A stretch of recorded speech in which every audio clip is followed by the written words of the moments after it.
첫 번째는 빤스입니다. 근데 우리 박순철 화백이 이제 많이 과감해졌어요. 이제 뭐 그냥 뭐 제목이고 그림이고 약간 이제 인터넷 감성으로 가고 계신데. 아니 뭐 저게 만평의 맛이죠. 그렇지.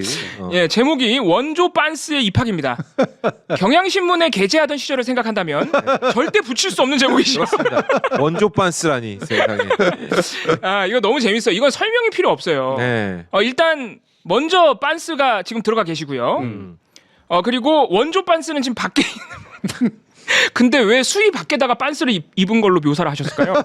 그렇지 않으면 너무 더러우니까. 아니 그러면은 수위를 베끼게 했어요? 그러니까요. 아니 윤석열은 베꼈잖아. 저 지가 벗어. 저 사람이 벗었지. 미치겠네 정말. 지금도 이렇게 기억나. 철푸덕? 뭐였지? 철석. 철석. 철석. 바닥에 철석. 철석 소리를 내며. 미치겠네. 어쨌든 그래서 원조 빤스인 정광훈이 서울구치소였나요? 예. 서울구치소에 들어갔습니다. 학교에 들어갔습니다. 그래서 네. 입학이라고 표현한 거고요. 네. 1월 13일에 구속영장 심사 받아서 들어갔는데 제가 볼 때는 극우 음모론 세력들의 공통점인데 네. 본인이 구속되거나 처벌을 받지 않을 것이라는 아주 강력한 뭔가 환상 같은 게 있어요. 예. 네. 그래서 전광훈도 영장 심사 받으러 가면서 기자회견을 자처해가지고 별의 소리를 다 합니다.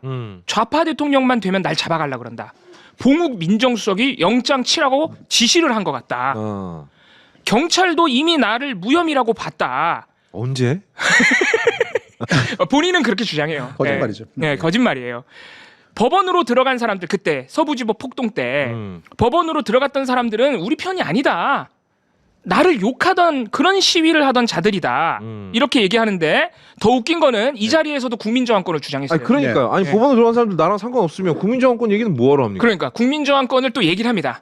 지금 제정신이 아니에요. 네. 국민저항권도 몰라요? 기자가 말이야? 공부 좀 하고 와요. 뭐 이러면서 또 국민저항권을 주장을 했습니다. 국민저항권을 쓰자고 얘기한 거다 이거지. 그렇지. 국민저항권을 쓰자고 했으니 난 죄가 없다. 뭐 이런 논리죠. 네. 국민정권권을 모르는 건 그 자리에서 너 하나밖에 없습니다. 네. 네. 아는 사람 좀 얘기해 주세요. 네. 나는 잘 모르지만 어제 이진관 판사가 알려줬어. 이진관 판사가 네. 잘 얘기해 줬죠. 예, 이진관 이따가 판사가 얘기하겠지만 선고 때. 그 얘기 해 주세요. 이진관 판사가 왜 국민저항권 얘기를 꺼내는지. 네, 이진관 판사가 한독수한테 왜 이렇게 중형을 내려야 되는지 양형 이유를 설명하는 과정에서 위로부터의 내란, 친위 쿠데타를 설명을 했고요. 친위 쿠데타니까 전두환보다도 더 심각하다. 이건 민주주의를 파괴하고 국민들의 체제에 대한 신뢰를 완전히 엎어버린다. 그렇게 얘기하면서 이 위로부터의 윤석열 내란이 어떤 결과를 냈느냐라고 하면서 이 국민저항권 얘기를 합니다. 여러 가지를 나열하셨지만 그 중에 하나가 국민들의 권리를 보장할 그 어떤 수단도 남지 않은 아주 극단적인 상황에서나 논의하는 국민저항권을 평상시에 아무렇지도 않게 주장하는 자들. 그리고 자기의 정치적인 주장을 관철시키기 위해서는 법원까지 쳐들어가는 자들. 그리고 법적 근거도 없는 계몽령을 주장하는 자들.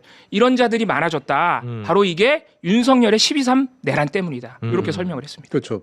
그런 주장을 할 사람들이 있지 않아야 되는 게 이 지금 공화국의 질서인데 네. 이런 사람들을 만들어 버렸다 이거지. 그러니까 단순히 몇 시간 지속된 계엄의 문제가 아니라는 거야. 그렇습니다.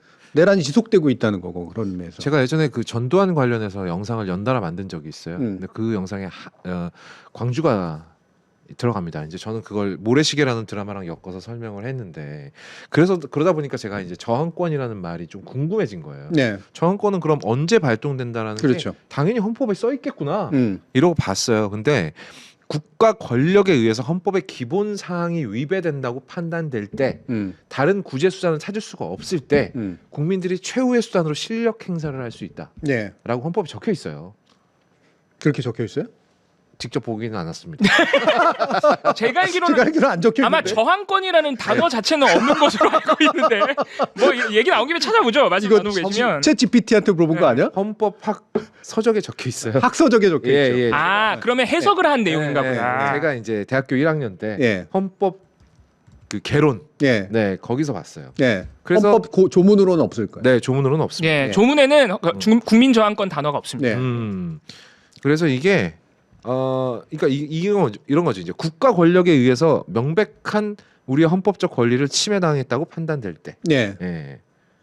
그럼 이제 국민정권이 발동된다는 네. 거죠. 이진관 판사가 국민 권리를 지켜줄 수 있는 어떤 수단도 남지 않을 극단적 경우라고 얘기했고 그 외에도 한 두 가지 설명을 더 하셨죠. 국가 권력이 국민의 생명과 안전을 심각하게 위협할 때, 네. 요 얘기도 함께 하셨습니다. 그러니까 이게 엄밀한 의미에서는요. 헌법에 나와 있거나 나와 있지 않는 문제가 아니라 초헌법적인 거예요. 정확한 개념. 그렇지. 정확한 개념 자체는 애초에 초헌법적인 거라 무슨 말이냐면 법률은 이제 헌법에 의해서 이제 그 정당성이 인정이 돼야 되는 거잖아요. 그리고 헌법은 국민 주권을 명시하고 있고 그러면 해석할 수밖에 없는 게 뭐냐면 국민 주권이라고 하는 것의 본질은 헌법이나 법률이 작동하지 않을 때 유일하게 의존할 수 있는 정당성의 근거라는 거예요. 예. 네. 그러니까 초헌법적인 측면이 되죠. 그러나 대통령의 비상계엄권은 그것도 초헌법적인데 그거는 잘못된 초헌법이에요. 예. 잘못 썼고. 거기에는 정당성이 없어. 네. 그래서 헌법을 구성할 수 있는 힘이 국민주권에게 있는 거라서 결국은 헌법보다 넘어서는 최종의 권력이라고 이제 얘기할 수 있고 최종의 권리라고 얘기할 수 있는 거거든요. 네. 근데 그러니까 그런 헌법 해석이 가능한 거지. 조문이 없다고 하더라도. 네. 근데 헌법을 보래. 헌법 교과서부터 물론 공부하고 오라고 하는 건데. 근데 사실 많은 분들이 헷갈릴 수가 있어요. 저항권 그러면 이렇게 왜냐하면 초헌법적이기 때문에 어느 정도는 그러니까 저항권은 궁극적으로 누구든 주장할 수도 있는 거잖아. 네. 그럼 저항권을 쓸 수 있는 경우가 쓸 수 없는 경우는 어떻게 나뉘는 거지? 이렇게 생각할 수가 있는 거예요. 네. 어떻게 생각해요? 근데 일단 우리 공화국 그리고 헌법적 틀 안에서 사용할 수 있는 저항권은 대부분 이미 법률에 명시가 돼 있어요. 노동쟁의권 이런 거는 명확하게 어떨 때 써야 된다. 어떨 때 써야 합법이라고 명시가 되어 있기 때문에 그건 저항권이 아니야. 그러니까 헌법이 보장한 기본 인권의 그건 법률이지. 그냥 권리인데. 쟁의권이지 쟁의권. 네. 쟁의권이니까 뭐 투쟁할 수 있는 권리를 준 거죠. 지가 말해놓고 지가 부정을 해. 무슨 갑자기 말하다 보니까 이상하네. 이상한 챗 GPT 온 것 같아. 물어보면 합법적인 무조건 안다고 대답하는. 아니 생각을 해보니까 우리 법이 규정해준 합법적인 저항의 권리가 있는 거야. 생각을 해보니까. 당연하지. 예. 예. 그건 헌법이 규정한 기본권의 연장에서 그 안에서 사용할 수 있는 권리가 있다. 예. 예.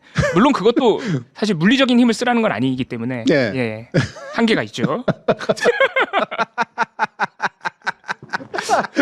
미치겠다. 쟁의권. 여러분 쟁의권과 저항권을 헷갈리시면 안 돼요. 너만 헷갈려. 그러니까 저항권은 해석이 그러니까 실제로 판단하기가 굉장히 어려운데 예를 들면 혁명이 일어났다고 쳐보세요. 네. 근데 혁명이 왜 성공한 혁명, 성공한 쿠데타는 처벌할 수 없다 이게 이제 과거의 논리였는데 혁명이 그냥 체제를 바꾼 것만 혁명이냐 하면 그 논리가 성립되거든. 예. 힘으로 체제를 바꿔도 결국은 성공하면은 뭐라고 처벌할 수 없게 되는 거니까. 네네. 근데 그게 아니라 역사적 판단을 해야 되는 거예요. 저항권이라는 거. 이건 국민의 다수가 온당하고 정당하게. 여기서 온당하고 정당하게는 되게 주관적이거든요. 시간이 흘러봐야지 아는 거야. 예를 들면 왕을 목을 자르는 건 살해죄가 될 수도 있는 거거든요.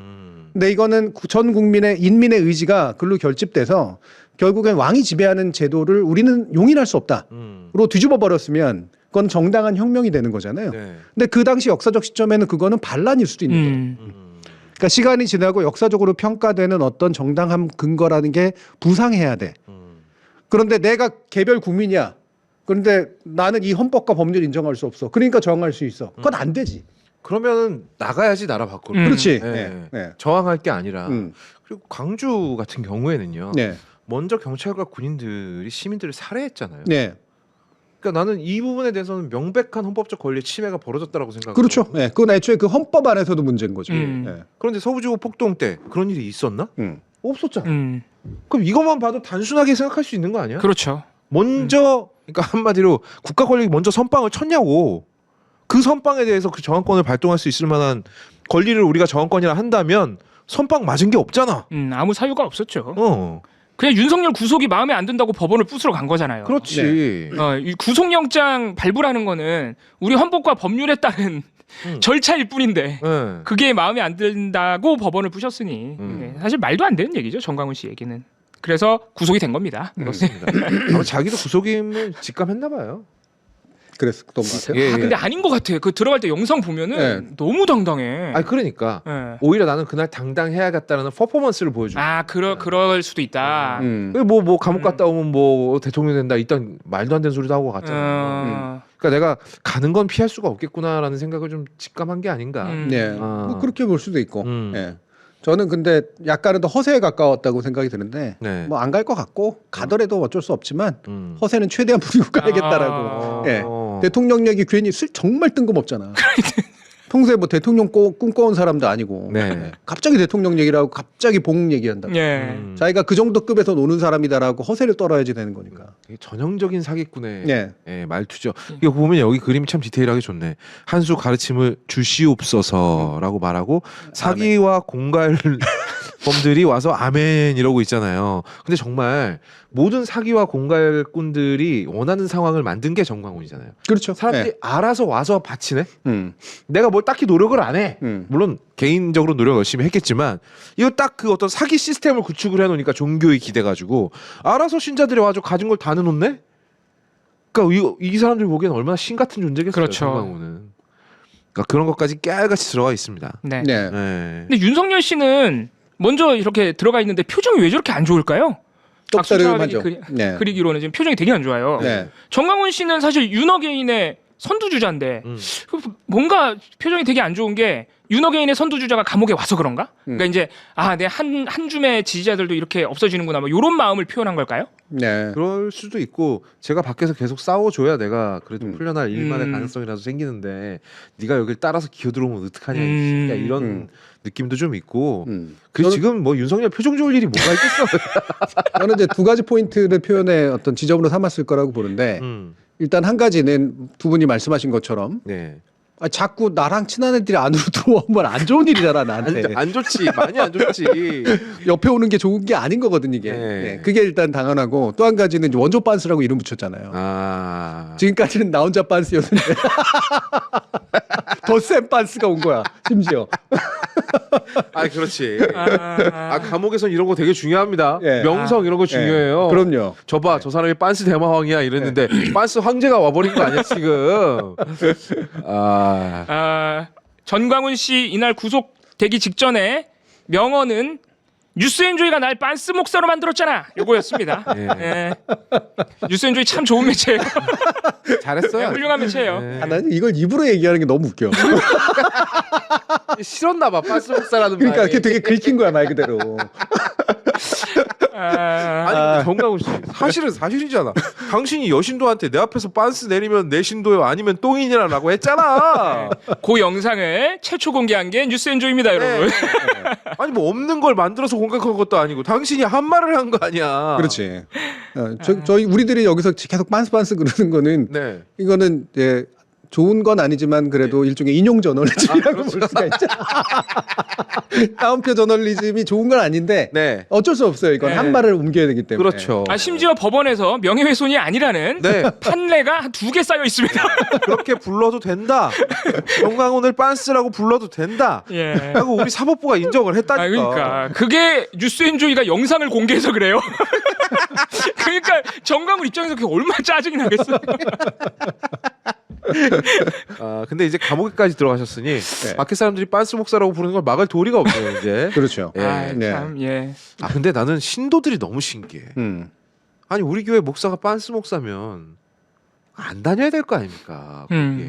그러니까요. 그 교회 아니면 뭐 예수님 못 믿어요? 하느님 못 믿나? 왜 거기에 계속 다니면서 돈을 바치고 있지? 후방님이 이제 뉴스 앤 조인데 뉴스 엔조이라고 하면 안 된다고. 안 됩니다. 그건 안 돼요. 아니 뉴스 엔조이도 좋은데? 뉴스를 한번 즐겨보자 이거지. 그리고 애초에 뉴스 앤 조이는 왜 조이를 썼을 것 같아요? 일반적으로 기독교적으로 잘 이해가 안 갈 수도 있잖아. 조이. 뭔가 교회랑 관련이 있을 텐데.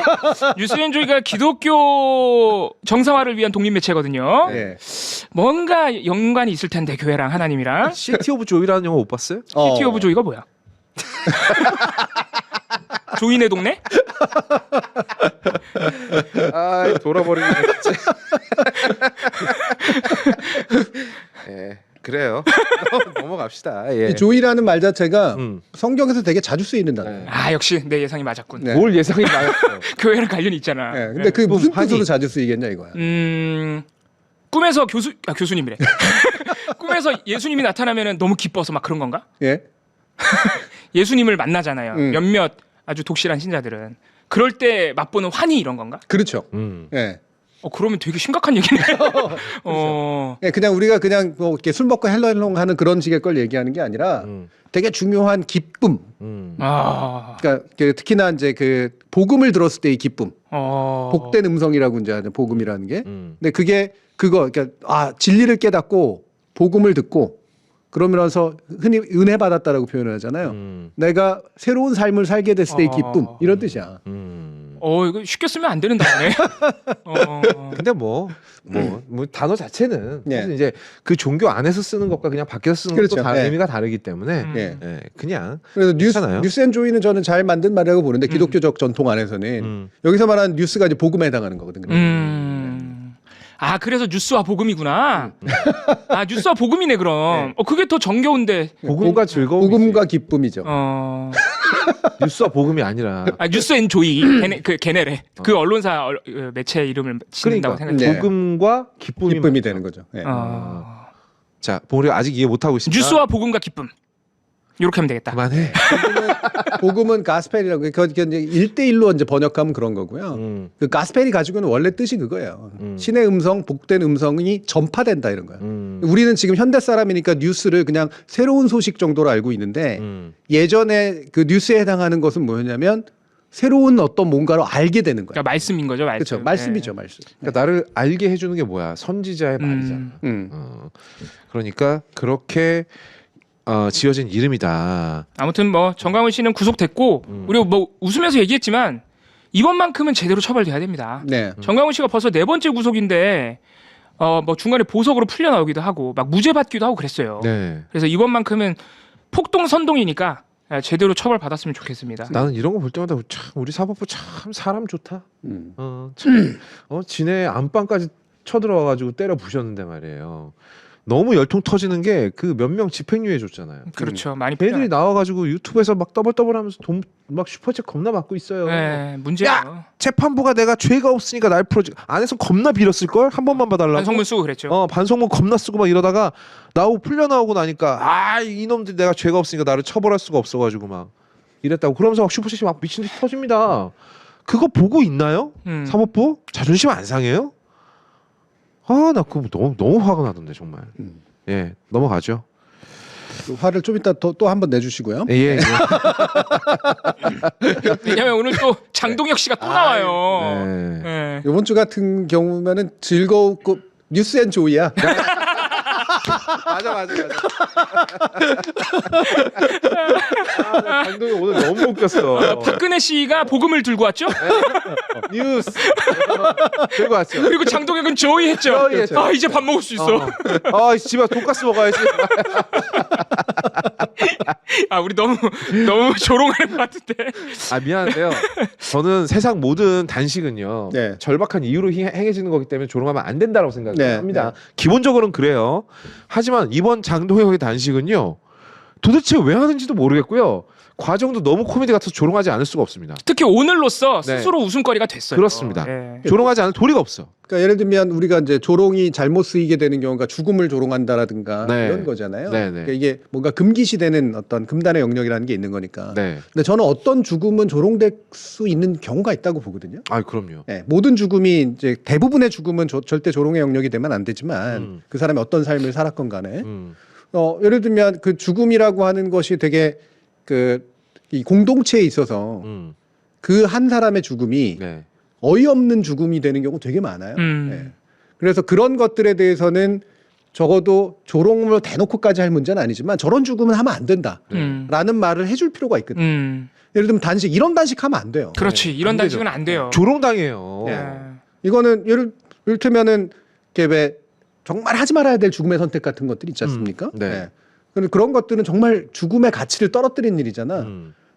단식이라는 게 바로 죽음하고 가까이 가 있는 거 아닙니까? 그렇습니다. 네. 네. 죽음을 연상시키는 행위는 저런 식으로 하면 안 돼요. 그렇죠. 네. 그러니까 보통은 약자거나 아니면 힘이 없는 자들이 최후의 수단으로 사용을 하는 거잖아요. 그렇지. 내 몸의 상태를 죽음에 가깝게 만들면서 내 말을 좀 들어줘라 라는 표현 방식으로 쓰는 건데 이거를 이따위로 아니 세상에 이렇게 웃긴 단식의 이유가 어딨어. 우리 특검법 하는데 신천지는 좀 빼고 합시다. 이게 단식의 이유래. 돌았냐고. 우리 것만 빼줘라고 하면서 하는 단식이 어디 있어요? 세상에 그런 게 어딨냐고. 네, 그건 절박한 게 그 아니에요. 얘기가 나왔으니까 하고 갑시다. 예, 그렇죠. 장동혁 단식 문제 이게 20일 날 나올 때까지 아직까지는 이제 단식이 안 맞춰졌을 때인데요. 예. 정광훈하고도 연결이 되니까 마침 해도 괜찮을 것 같아. 네. 그거 한번 봅시다. 네. 이만평 정말 이제 뭐 장동혁 대표를 제대로 그려줄 생각을 전혀 없죠. 예. 심지어 이만희나 전광훈보다도 뭐라 그럴까 더 못난 사람으로 그리고 있어요. 아, 근데 이 머리를 기른 게 예. 원래 현실하고 안 맞잖아요. 안 맞죠. 단식한다고 머리 기르진 않잖아. 그렇죠. 근데 왜 이렇게 잘 어울리지? 그러니까. 상황에 너무 잘 맞아. 머리는 왜 또 기른 걸로 이렇게 표현을 하셨을까? 네. 저는 약간 나홍진의 황해를 보면서 연상하시면서 그리지 않았을까? 라는 그쪽에 왜 이제 그 연변 쪽에 사시는 분들 중에 네. 그 머리 깎을 돈 없어서 그냥 막 기르시는 분 있잖아요. 네. 약간 그런 느낌을 내고 싶으셨나? 라는 생각이 좀 들었어요. 네. 예. 근데 저는 이게 이제 이게 만화가 가지는 장점이라고 보는데 미래에 있을 것들을 끌어다 붙인 거잖아. 현실을 그리는데. 네. 그러니까 단식을 제대로 하면 저렇게 초췌해지고 머리 깎을 새도 없으니까 네. 장기 단식을 하면 머리가 길겠지. 네, 그렇죠. 물론 중간에 끝났지만. 그러니까 이 단식이라는 게 대체로 어떤 의미를 가지고 있는 행위인가를 저 그림으로 잘 보여줬어. 네. 그런데 그러니까 더 아이러니하게 되게 네. 없어 보여. 없어 보이죠? 정말 진짜. 그러니까 이 사람이 얼마나 지금 의미 없고 오히려 단식의 가치를 떨어뜨리는 단식을 했는지를 장동혁의 몰골로도 표현을 하신 거네 그럼. 그렇죠. 예. 그 장동혁이 뭐를 위해서 단식하고 있느냐, 그 이유가 얼마나 얼토당토 않느냐를 뒤에 있는 인물들로 표현을 하신 겁니다. 네. 지금 장동혁이 왜 단식하느냐? 신천지 이만희와의 선거 커넥션 감추려고. 네. 예. 전광훈과 이런 극우 음모론 단체와의 커넥션 숨기려고. 네. 심지어는 윤어게이는 뭐 항상 내세우는 목표였고 네. 통일교와의 선거 게이트도 좀 숨기려고 하는 거 아니에요. 그렇지. 국민의힘만 특검에서 빼달라고 단식을 했으니까. 그렇지. 그러니까 얼마나 지금 이상한 이유로 단식을 했는지를 보여주면서 장동혁의 몰골로도 네. 그 비루한 단식을 보여줬다. 아. 이렇게 봐야겠네요. 예. 그러고 보니까 장동혁에게는 이게 이제 한동훈을 완벽하게 제거해버리기 위한 큰 그림이었다라고 말하는 사람도 있더라고요. 뭐 제가 논에서 일부 얘기는 했는데 네. 저거는 표방한 거하고 목적이 다른 전형적인 사례예요. 겉으로야 이제 저걸 내걸어. 그러니까 추상적이잖아. 네. 뭔가 이렇게 구체적으로 딱딱 맞아떨어지는 전략적 목표가 있는 게 아니라 네. 왜 하지? 쉽게 만들잖아요. 근데 나름의 이유는 있는 거야. 네. 그게 뭐냐면 당내 결속이거든. 당에서 지금 자신의 위치가 막 흔들리는 것까지는 아니지만 조만간 흔들릴 가능성이 커져. 금이 쩍쩍 가고 있어. 그렇죠. 네. 그러니까 일단은 뭐 하냐면 예전에 우리 왜 그 영조 가지고 이제 영화에서 보면은 거기서 선위 이런 것들을 하잖아. 사도. 쇼. 네. 예. 선위 같은 쇼를 하잖아. 예. 네. 그러면 솔직히 말도 안 되는 일이지만 저게 본심이 아니라는 것도 알지만 가서 말리는 신용을 해야 돼. 그렇죠. 근데 여기 와서 말리는 신용 안 하는 놈 죽는 거야 거기서. 그렇지. 이런 상태를 만들고 싶었던 거거든. 그래서 이제 지방선거 나갈 사람들이 다 한 명씩 그렇죠. 와가지고 네. 박형준도 오고 네. 오세훈도 오고. 그러니까 이게 재배열이 되는구나. 음. 당내의 질서가 재배열이 되는 거야. 네. 그러면서 한동훈은 되게 웃겨졌어요. 음. 뭐 민주주의와 뭐 국민들을 지키기 위해서 싸우겠습니다. 뭐 이 연병을 떨었지만 결국은 그 페이스북 하나만 남고 이제 완전히 사라져 버렸거든요. 네. 언론에서 네. 오히려 장동혁 단식 얘기만 계속 나와. 네.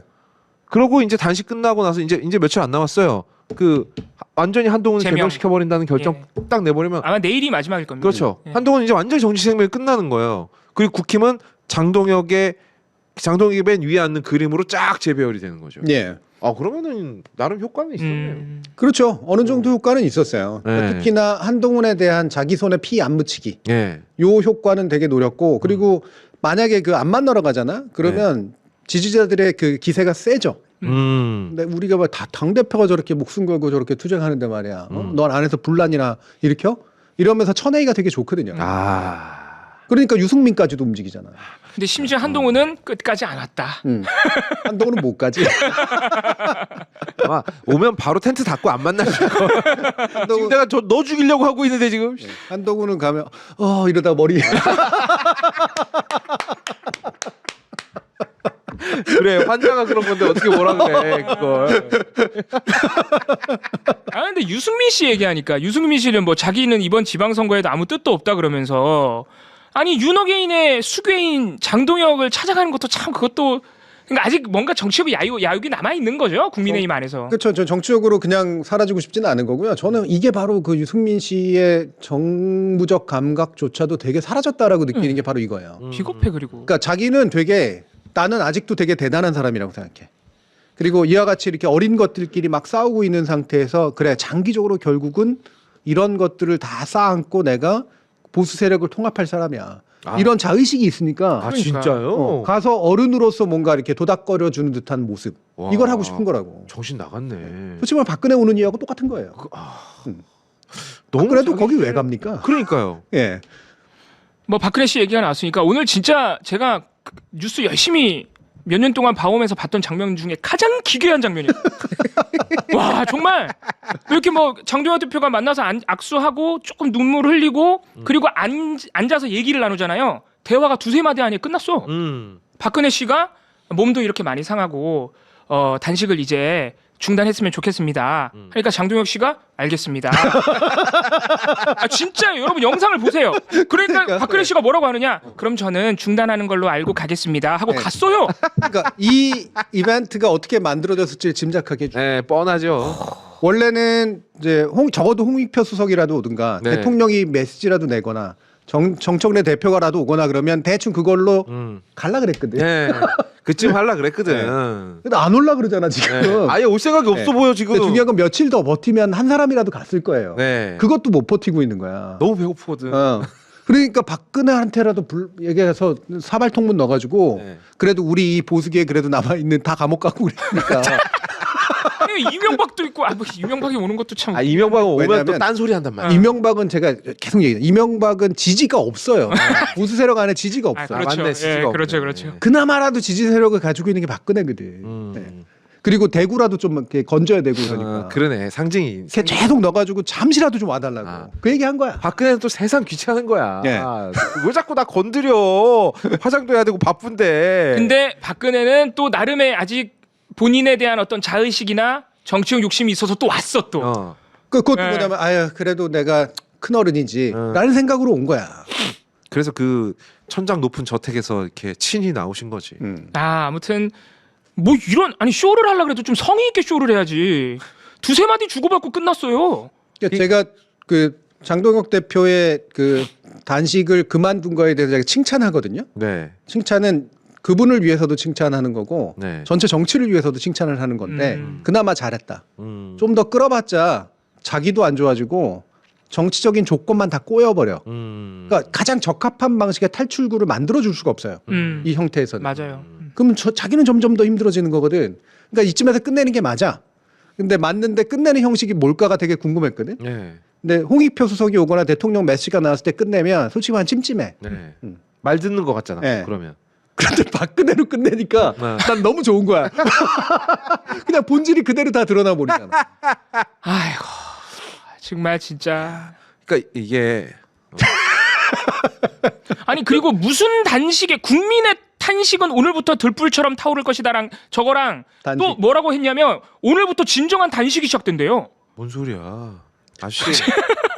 되게 이상해요. 네. 네. 단식과 탄식을 지금 뭔가 이렇게 자기 나름대로 네, 만든 라인 건데. 맞추는 건데. 저 되게 점점 묘한 자뻑에 빠지던데 그 장미꽃 보는 장면 있잖아요. 네. 아. 진짜 기괴하죠. 게다가 그 왜 꽃다발 이렇게 줄 나래비 세워가지고 세워놓은 다음에 네. 꽃 바구니죠. 그거 막 이러면서 다 돌아다니잖아요. 네. 네. 그 옛날에 한동훈이 비슷한 구도의 사진 몇 번 연출했던 것 같거든요. 그랬죠. 네. 예. 뭐 예전에 추미애 장관이나 그 전에 윤석열 때부터도 있었던 건데 저거 보고 누가 묘지 방문 장면 저 봐, 저. 그게 무슨 이상하잖아. 단식하다 죽은 사람이 묘지에 방문한 것도 아니고 아, 뭐 저걸 세워놓은 나래비 세워놓으려고 하는 그 정신 있잖아요. 예, 저 누군가가 연출한 걸 거 아니야. 그렇죠. 네. 그리고 그걸 얘기했겠죠 장동혁한테 예. 이렇게 할 거라고. 예. 그러니까 어떻게 정치라는 게 어느 정도는 이벤트가 어느 정도 연출이지만 네. 저 따위로뿐이 연출을 못하지? 저게 저 사람들의 수준인 거예요.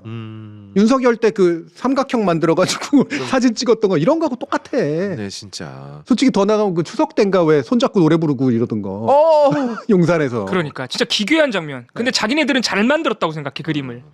근데 내가 기억나는 거는 한동훈이 그때 자기 그 법무부 장관 할 때 그 청사 앞에 꽃다발이랑 꽃바구니 같은 게 엄청나게 쌓여 있었어요. 맞아요. 그걸 이렇게 팔짱 끼고 이렇게 바라보는 사진을 한번 찍은 적이 있거든요. 예. 그거랑 구도가 굉장히 흡사해. 음. 아마 비슷한 사람이 있나 봐요. 그렇죠. 비슷한 사람이 그 밑에서 근무하고 있나 봐요. 예.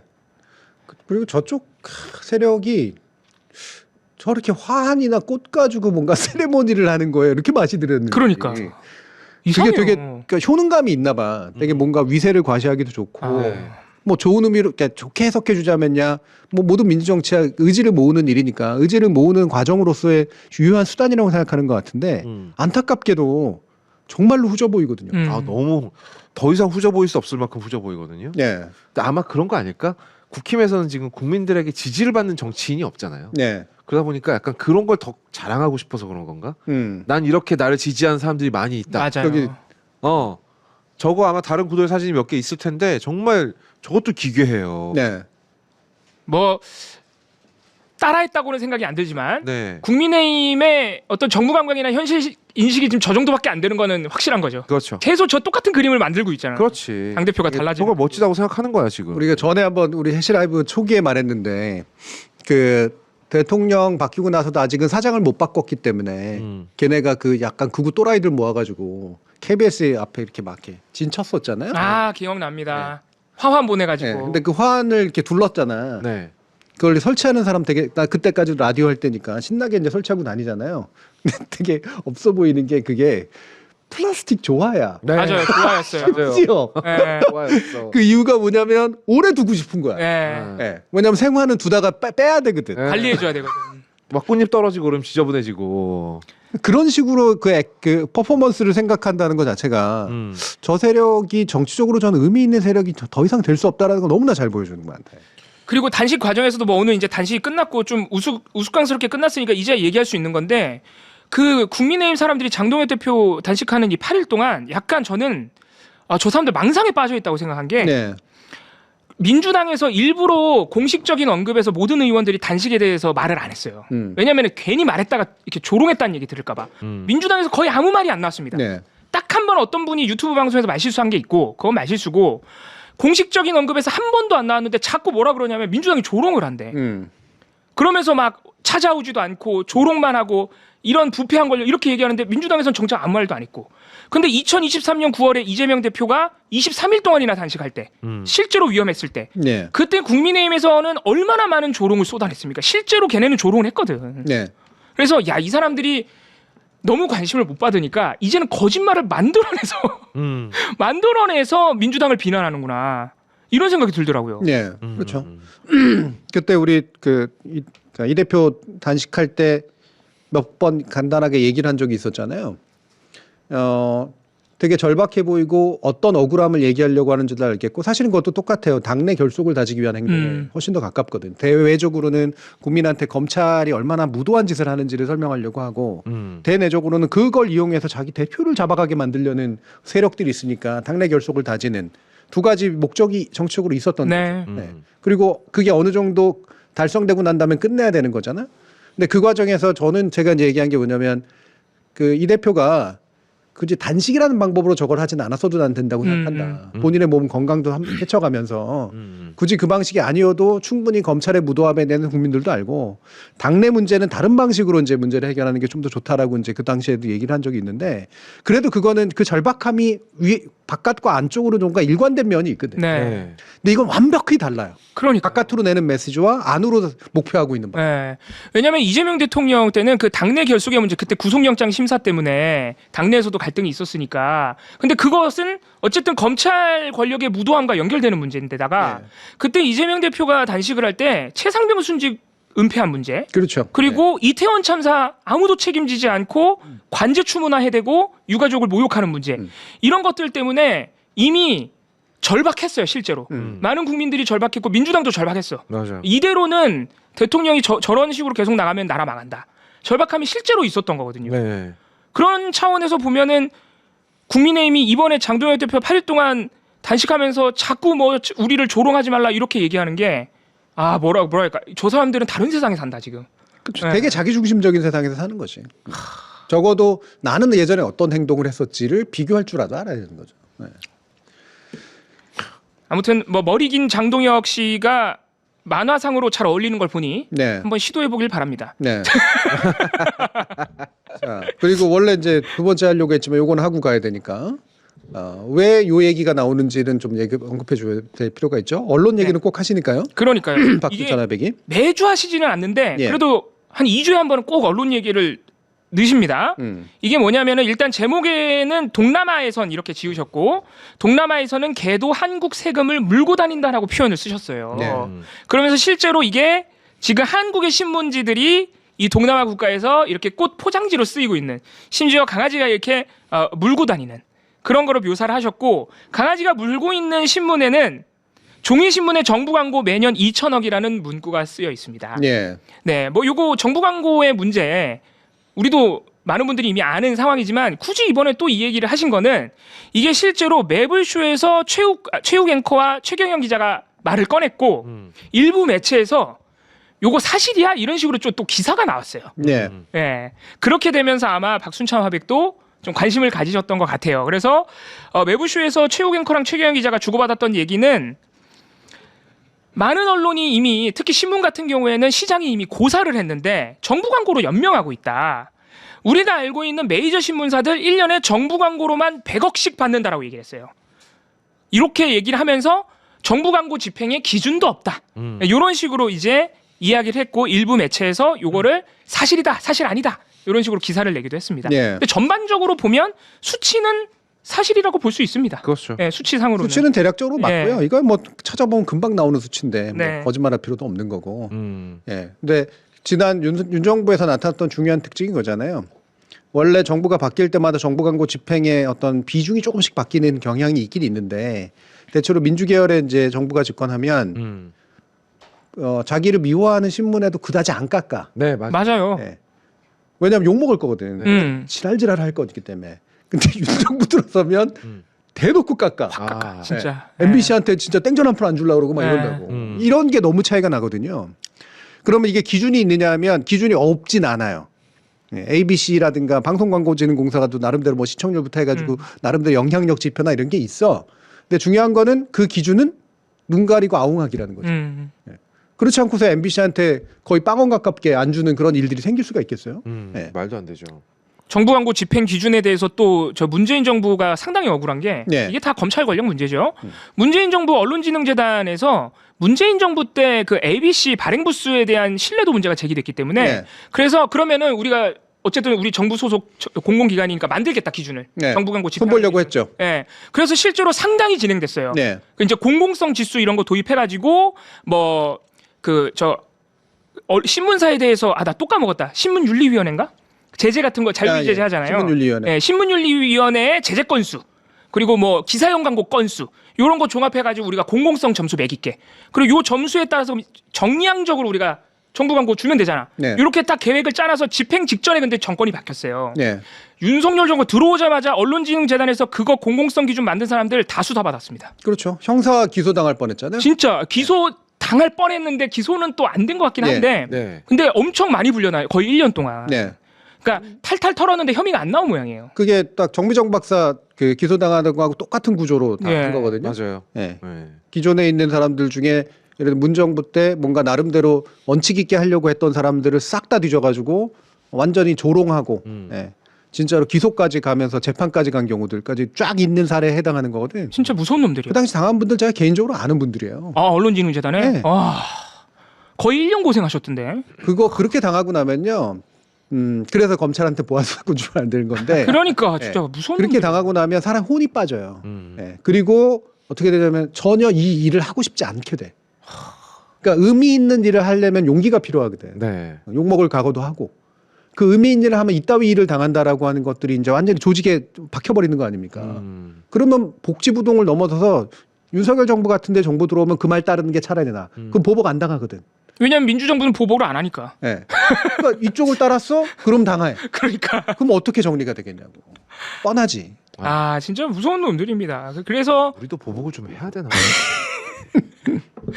근데 교수님께서는 어쨌든 언론진흥재단이 그거 너무 보복을 심하게 당해서 그게 엎어졌더라고요. 엎어졌죠. 예. 그 사업 자체가 되게 의미 있는 사업이라고 저는 봤거든요. 예. 다시 하면 좀 좋지 않을까요? 문체부나 이런 데서 다시 기준 만들어 보자라고 이 정부에서 한다 그래도 막 나서서 할 사람 거의 없을 거예요. 아 그때 너무 보복을 당해가지고 예. 정말 나쁜 놈들이 윤석열 정권이 진짜 안 싼 똥이 없어요. 그 기준 세운다고 해서 기준에 동의할 사람 별로 없을 거거든요. 또한 이게 저는 이건 근본적으로는 언론에 대한 지원금과 광고는 분리를 해야 된다고 생각합니다. 근데 이게 섞여 있어요. 예. 이게 사실은 지원이거든. 네. 근데 그냥 주면은 거짓 뭐 이렇게 이렇게 푼돈 주는 것 같으니까 네, 네, 네. 그래도 매체 면 살리겠다고 네. 광고라는 형태로 하는 거야.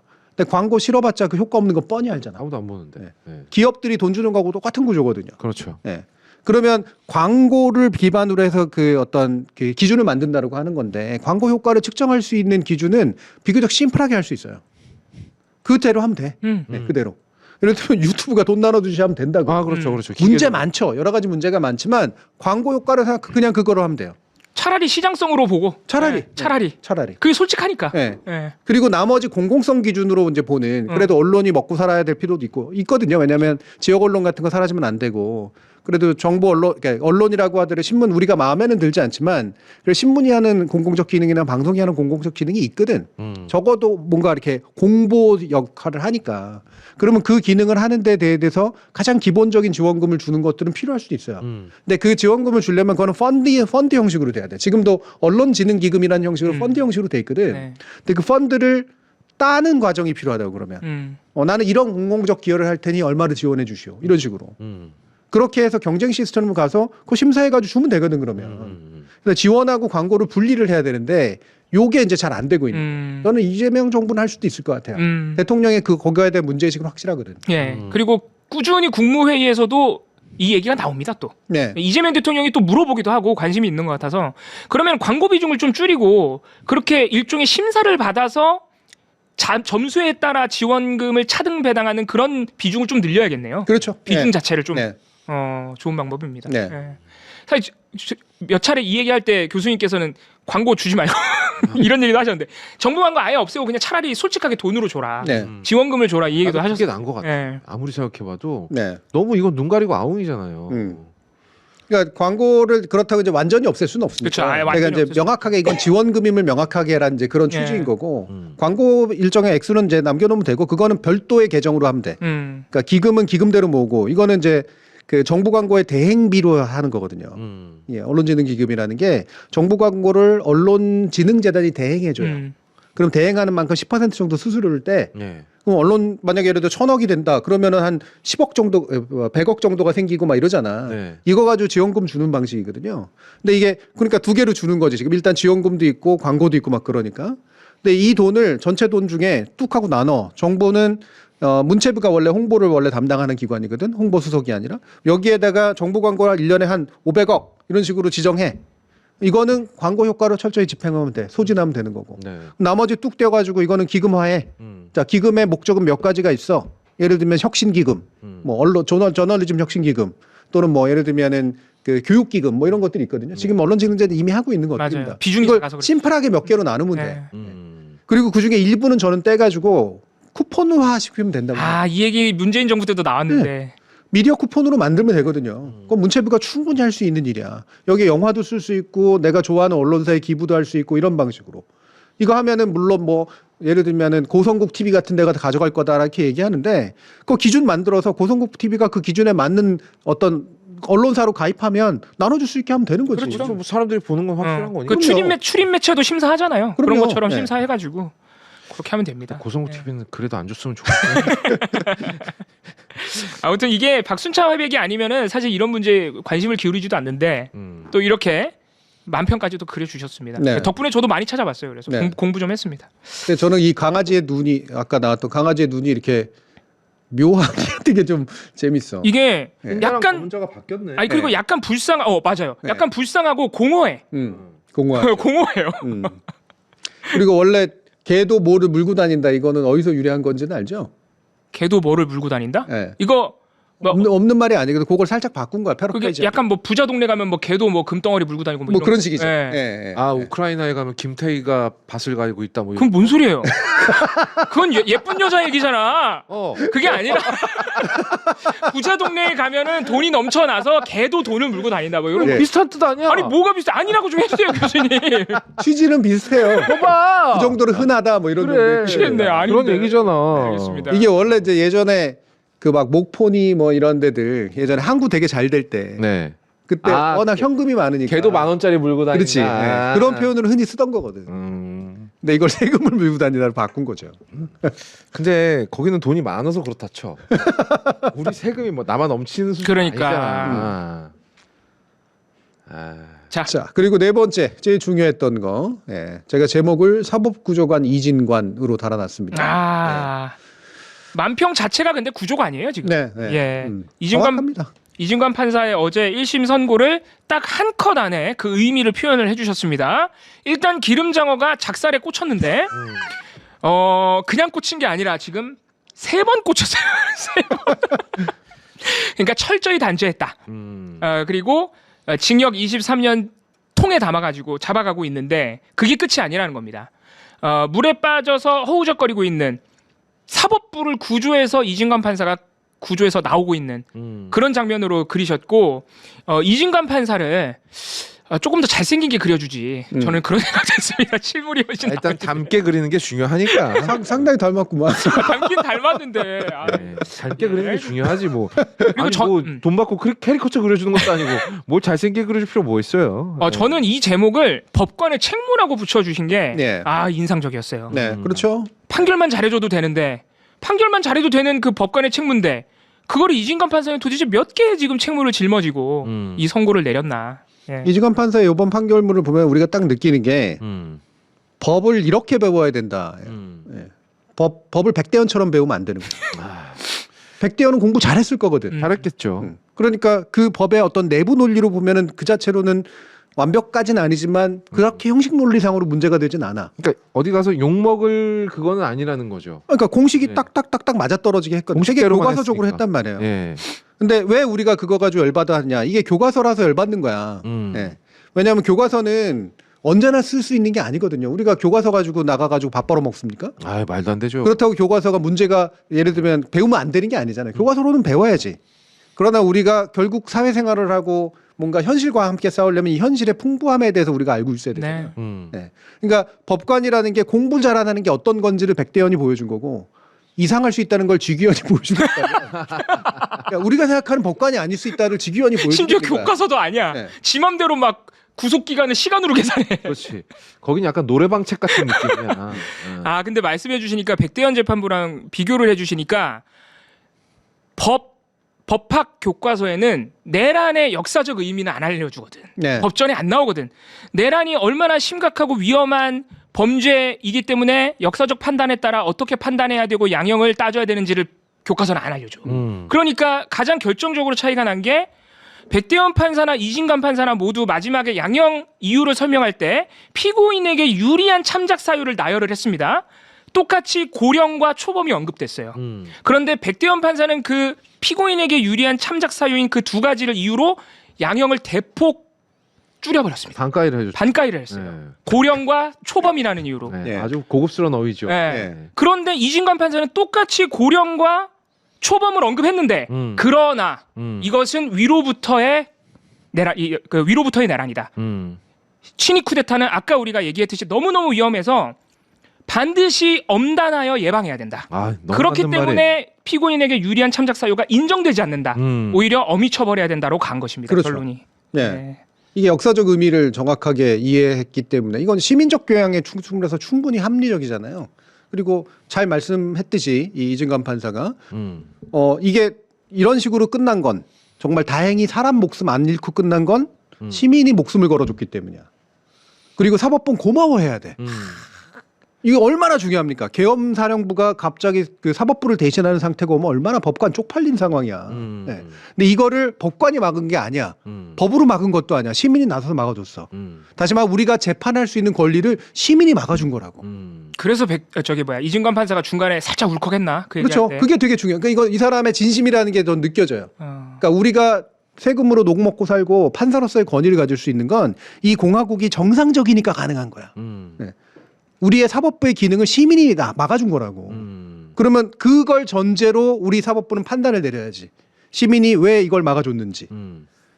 이게 아주 정확하게 이 안에 실려 있는 거 아니에요? 그렇죠. 네. 그러니까 이게 법을 교과서로만 배우지 않고 폭넓게 배워야 된다는 걸 너무나 정확하게 보여주는 사례인 거죠. 그러니까 판사는 사실 역사적 인식이 또 있어야 되는 거예요. 그럼요. 네. 그리고 나는 시각도 되게 중요한 것 같아요. 그 오늘 제가 대한뉴스 하다가 발견한 건데 이분이 군대를 법무관으로 안 가고요. 예. 일반병으로 갔더라고요. 야. 사법고시 합격한 다음인데 진짜? 그냥 일반병으로 와서 병장 제대를 했어요. 네. 그것도 멋있다. 그러니까 기본적으로 특권을 별로 좋아하지 않는 사람. 그러니까 시민적인 인식이 있구나. 그러니까. 시민적 어떤 감각 이런 거. 확실히 살아온 삶의 궤적에서 일관성이 보여요. 그게 뭐 어제 뭐 또 다른 프로그램에서 뭐 또 너무 영웅화까지 할 필요는 없다라고 그렇죠. 예. 얘기를 하긴 했는데요. 지금 이 시점에서 당연한 얘기를 하는 것도 영웅이에요. 그리고 잘한 건 또 잘했다고 해줘야지. 잘했다고 하면 되지. 네. 이러다가 잘못하면 또 금방 버릴 거 뻔하잖아. 근데 시민의 공복인데 어쩔 수 없지. 맞아. 당연하죠. 잘하면 버릴 일 없어. 그리고 이상민 재판도 이진관 재판장이 한다고 합니다. 네. 그러니까 대충 보니까 100년을 다 맞추시는 것 같은데. 그 이상민은 거의 한 40년 맞아야 되는데. 네. 이상민 지금 60세거든요. 안으로. 40년 때리시면 맞아요. 그리고 이상민 씨가 긴장해야 되는 게 물론 뭐 별도의 재판이니까 꼭 같으리라는 법은 없습니다만 이상민 씨 같은 경우에 이번 한덕수 선고 안에 이상민과 한덕수가 공범이라고 해버렸어요. 이진관 판사가. 그렇지. 그 언론사 단전단수 지시를 논의해가지고 지시하다를 이행해버렸다. 그리고 내란 중요인물이 정사다 해버렸거든. 그래서 뭐 이상민 쪽도 거의 뭐. 그리고 이상민이 훨씬 더 파렴치한 거짓말 많이 했어요. 네. 품속에서 나온 그 종이 뭡니까? 이거 김치 레시피입니다. 뭐 이 연병을 했거든요. 그렇게 본 거지. 네. 이게 판결문이 왜냐면은 선고 생중계에서는 판사가 그 선고 판결문을 다 읽는 게 아니잖아요. 중요한 것만 이렇게 얘기해 주는 거잖아요. 판결문 원본이 이제 기자들이 받았나 봐요. 네. 그래서 오늘 그 상세한 내용이 보도되는데 우리가 모르는 게 되게 많더라고. 우리가 모르는 내용, 그러니까 특검이 언론에 공개 안 한 증거들이 되게 많나 봐요. 그래서 이진관 판사가 이상민이 품에서 꺼낸 그 문건, 한덕수와 논의한 문건이 김치고 뭐고 그런 문건이 아니라 윤석열한테 받은 지시 문건이라는 그 근거를 또 나열해놨어요. 네. 그런 게 다 증거가 이미 있더라고. 네. 그런 것들. 이상민은 그냥 목 느리고 기다리고 있으면 됩니다. 그러니까 뭐 지금 아주 오늘 아마 오늘 가장 암담한 사람은 한덕수 되지만 이상민일 거예요. 저는 사법부가 조희대 대법원이 어떤 생각을 하고 있을까. 야, 그래도 우리가 시민들의 등살에 밀려가지고 이게 개혁당할 상태에 와 있는데 야, 사법부가 이렇게 면을 세워줘가지고 다행이다라고 생각할까? 저는 물론 조희대가 내란 협조범까지는 아니라고 생각을 합니다만 물론 그런 의심을 할 여지도 충분히 있지만 있습니다. 지금 사법부의 문제의식의 근본적인 어떤 한계는 이진관 판사를 튀는 판사라고 생각할 가능성이 굉장히 높다는 거예요. 그럴 것 같아 근데. 왜냐하면 자기들이 법 기술을 부릴 어떤 여지를 줄여버렸거든. 너무 목적의식적으로 줄여버렸어. 나는 이제부터 12.3 비상계엄은 내란이라고 우리 사법부는 판단한다고 전제하고 간다. 선언한 거거든 이게. 이게 1심인데도 불구하고. 네. 근데 이건 1심이 가지는 기속력이 그렇게까지 크진 않지만 중요하거든요. 상당히 중요하죠. 상당히 중요하죠. 상징적으로도 중요하고. 예. 그러니까 국힘 같은 데서는 난 그래도 대신 대법원까지 기다려보겠다 이따 얘기하고 있는 건데 예. 이제는 사실 할 말이 없는 거예요. 얘기하고 다녀야 돼. 야 이제 내란 아니라고? 니들 아니라고 생각해? 네. 이거 내란이야. 형사법적으로도 내란이야. 니들이 그렇게 주장했던 것처럼 이 얘기를 이제 하도록 만들어준 거야. 그러면 그 다음에 이게 구속이 돼요. 직위원한테도 구속이 되고 네. 이후에 내려진 모든 판결은 이 자기네들 사법부가 내린 이 1심 판결에 대해서 적극적으로 비토하지 않고선 이걸 부정하지 못해. 그 입증 책임을 안긴 거야. 나머지 판사들한테. 그렇지. 네.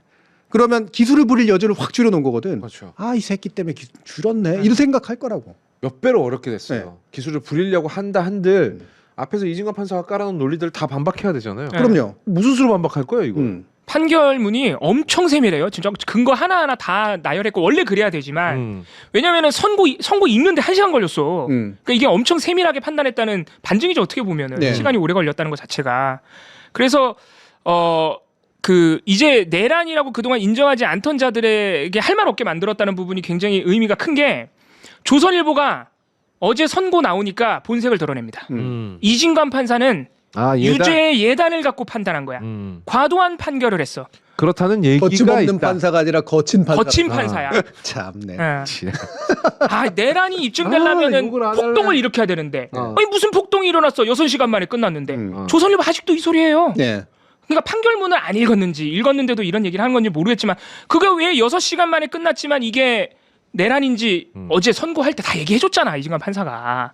그런데도 계속 그 얘기를 하면서 이진관 판사를 비난하기 시작했습니다. 네. 그게 아마 주변에 친구 중에 법조계 인사가 있어서 그 사람의 분위기를 전달한 걸 거예요. 그러니까 야 이거 좀 판사 좀 이상하지 않아? 그러면 그 유죄 예단하면 안 되지. 이거 법이 그러면 안 돼. 이런 얘기를 누군가 해줬을 거라고. 그렇죠. 네. 예. 그리고 이제 그 얘기 듣자마자 얼씨군 하고 기사 썼겠지.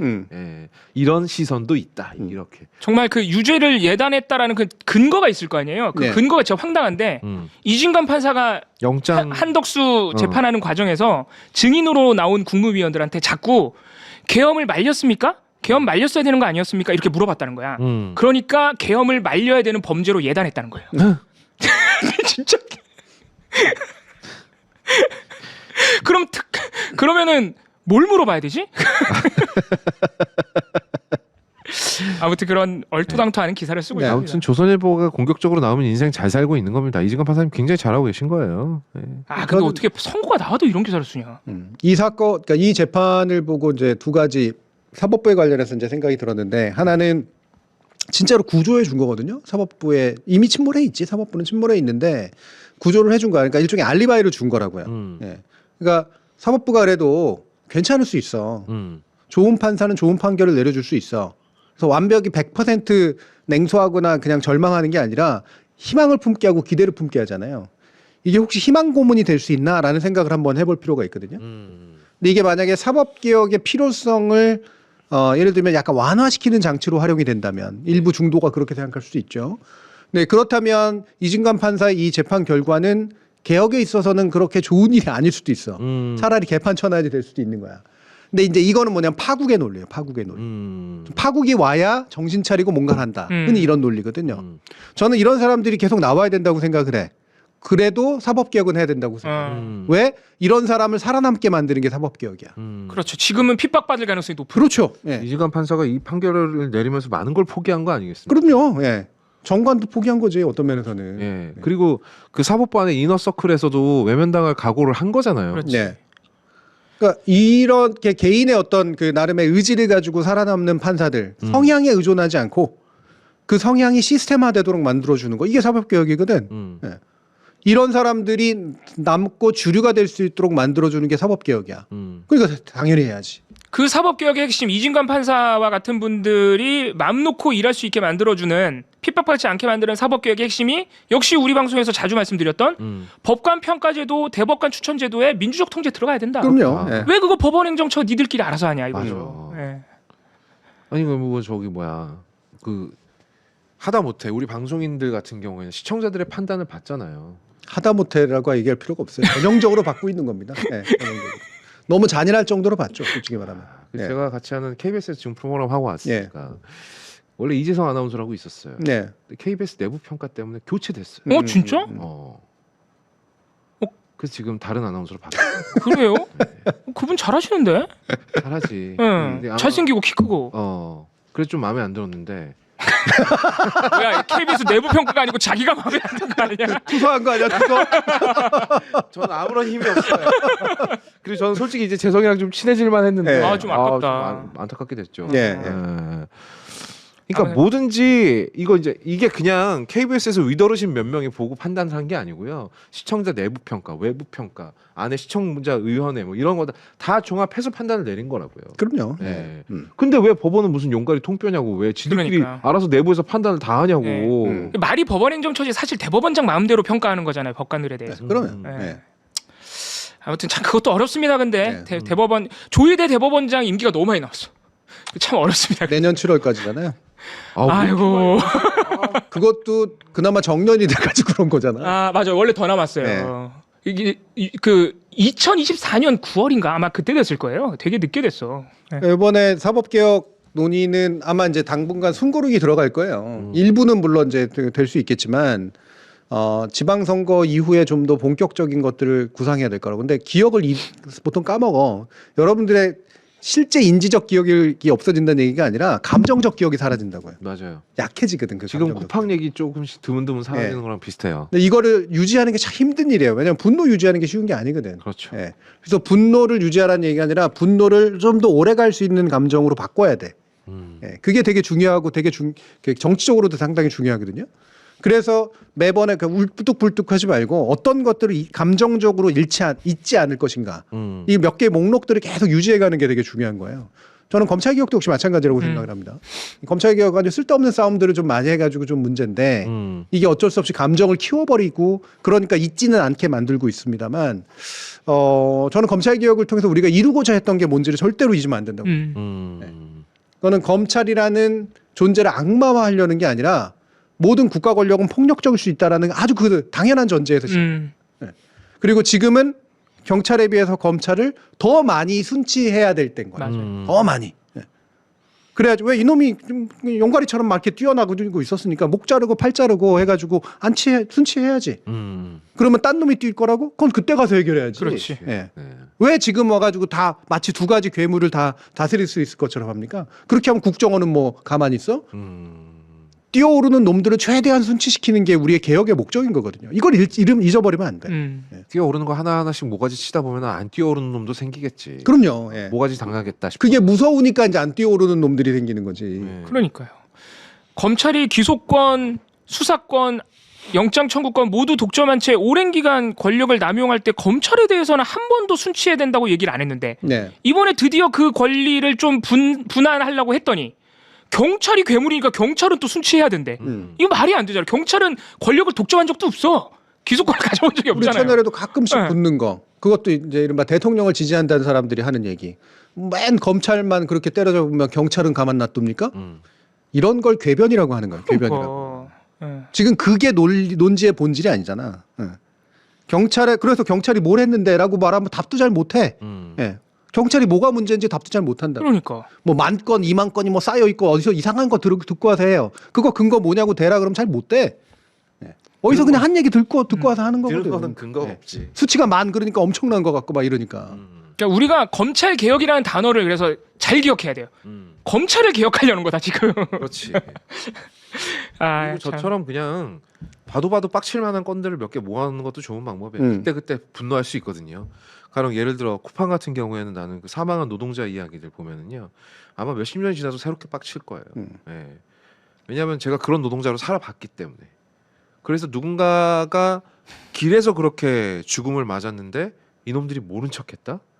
뭐 이런 것들 생각하면 생각할수록 지금도 화가 납니다. 네. 그런 것들 우리가 잊지 말자. 뭐 24시간 분노 있을 수는 없죠, 교수님 말씀대로. 근데 우리가 거기에 분노했었다라는 사실, 차가운 사실과 뜨거운 마음을 같이 간직해야 되지 않나 라는 생각입니다. 경찰 문제가 좀 한 가지 더 얘기하면 경찰이라는 조직의 특성이 여러 개가 있는데 경찰도 개혁을 꾸준히 해나가야죠. 그렇죠.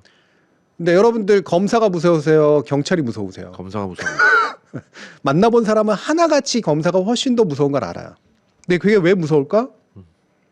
검사들은 할 수 있는 일이 더 많으니까. 네, 신분 보장이 돼 있었던 직업이고 엄청난 권력을 쥐어입고 있었고 이른바 검사 동일체의 원칙하에서 똘똘 뭉쳐가지고 살아온 애들이고 검찰총장이라는 희귀망측한 이상한 직위가 있는 직책 그 분야였었단 말이에요.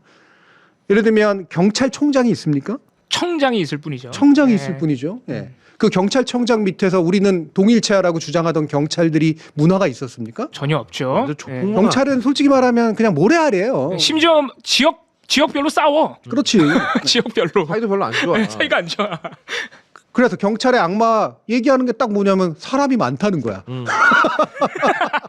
사람이 적어서 오히려 문제 아니야? 권력화되는 거는? 검찰 당연하죠. 예. 예. 특권의식 갖는 것도 권력화되는 것도 사람이 투쟁이 적어서 나오는 그렇지. 것도 사람이 네. 적을수록 문제지.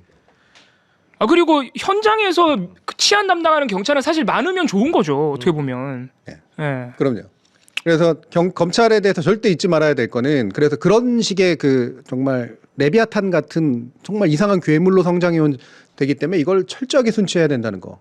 나중에 다시 살 길을 찾아준다고 하더라도 두 번째는 절대로 수사권이 됐건 뭐 보안 수사권이 됐건 그 논의하고 별개로 수사 단위를 가져가면 안 돼요. 얘네가. 예. 그래서 직접 수사권을 주지 말자는 얘기가 직접 수사권은 말 그대로 수사 단위를 같이 가져가는 거거든. 자신의 손발이 되는 제가 사병이라고 이제 지난번에 표현을 했는데 수사 단위를 검사가 지휘하는 방식으로 가면 절대 안 됩니다. 그러니까요. 예. 예. 이 사병이 100명이 있으면 그 한 명이 엄청난 힘을 발휘할 수가 있는 거거든요. 수사 단위를 어떻게 깰 것인가, 어떻게 분리시킬 것인가 이게 핵심이에요. 그래서 보안 수사권 논의를 하더라도 이 부분을 가지고 얘기를 해야 돼. 그래서 김용민 의원 같은 분들이 보안 수사권에 보자도 주면 안 된다고 항상 강조하는 게 그러면 수사관을 둔다는 얘긴데. 그렇죠. 공수처 검사들이 그러면 안 되는 거다. 그러면은 수사관 한 명만 붙어도 그 권력이 된다. 그걸 걱정하시는 거죠. 근데 어제 이제 대통령이 또 요 얘기를 꺼내버리는 예. 보안 수사권 얘기를 꺼내버리는 바람에 조금 더 시끄러워졌는데 이제 대통령이 말하는 거는 아주 실무적으로 예외인 경우 네. 그리고 여러 가지 조건을 붙여서 이런 거는 필요할 수도 있다라고 이제 한 가지 아이디어를 던진 거기 때문에 큰 틀에서 보면 지금 교수님이 말씀하신 거랑 또 다르지 않을 수 있어요. 아, 그럼요. 아주 예외적인 경우, 공소시효 임박이라든가 아주 예외적인 경우를 말한 거니까 우리가 또 그런 아이디어 하나하나에 막 너무 불같이 막 흥분하고 이재명이 배신했다 막 이렇게 할 필요는 없다는 거죠. 아니 이재명 대통령이 왜 검찰 개혁을 안 하려고 하겠어요? 아직 걸려 있는 사건이 20건이라니까. 자기가 제일 위험해. 자기가. 그 몇몇의 저 최근 논의에서 좀 위험하다라고 제가 자꾸 생각하는 건 뭐냐면 대통령의 본심이 뭔지를 가지고 권력을 잡으려고 하는 거. 전 이게 제일 문제라고 생각해요. 본심을 아는 게 뭐가 그렇게 중요한데 대통령이 본심이라는 게 정해져 있을 것 같아요? 그럴 리가 없지. 특히나 제가 관찰해온 이재명 대통령은 정해진 답이 있어서 그거를 끝까지 밀고 가는 스타일이 아니에요. 네. 굉장히 유연한 스타일. 몇 개의 그 핵심이 되는 것들을 잊지 않고 가지고 있고 그것을 구현할 수 있다면 이 방법도 있고 저 방법이 있다라고 생각하는 사람이고 그중에 어느 한 방법이 결과적으로 더 맞다라고 들어가거나 뭐 시민의 지지를 더 많이 받는다고 생각하면 그쪽으로 기우는 스타일이야. 근데 마치 변하지 않는 철학과 본심이 있다라고 전제해. 그리고 그거를 알고 그거를 계속해서 뒷받침해 주는 게 이 정부를 잘하게 만드는 좋은 방법이라고 생각해. 이게 무슨 말도 안 되는 논리예요. 네. 해석은 다양할 수도 있고요. 근데 그게 본심을 구현해 주는 게 좋은 정치입니까? 네. 좋은 논의를 만들어가는 게 좋은 정치지. 그러니까요. 저는 그런 방식으로 논의가 흘러가는 것 되게 안 좋다고 생각하고요. 그리고 그 논의에 붙어가지고 패싸움하는 거 진짜 안 좋다고 생각합니다. 최악이죠. 네. 할 수 있는 최악이에요.